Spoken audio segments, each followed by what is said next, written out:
มาแล้วเนาะสรอบชิงชนะเลิศระหว่างแก่งกูกับวาปี้เนาะเอาเบิ่งนำกันเนาะ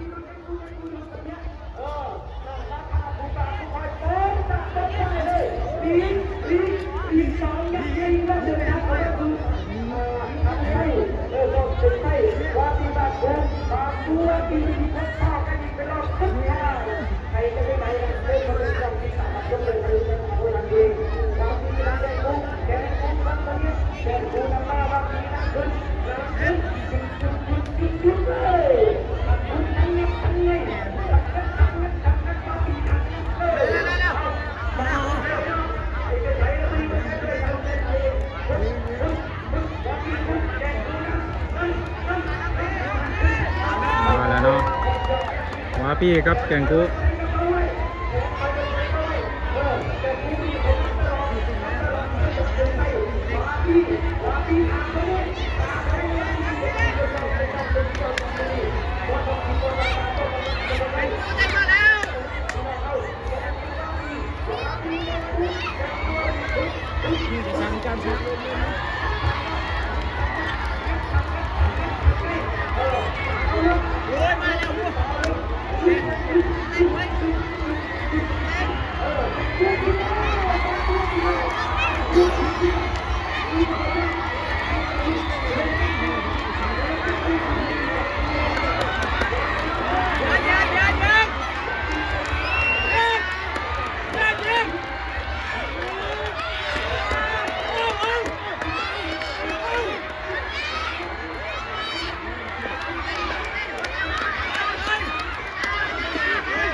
มาจังได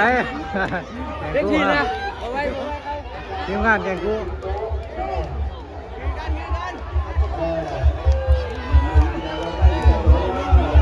มาพี่แซม2 งานเลยเนาะครับแล้วพี่น้อง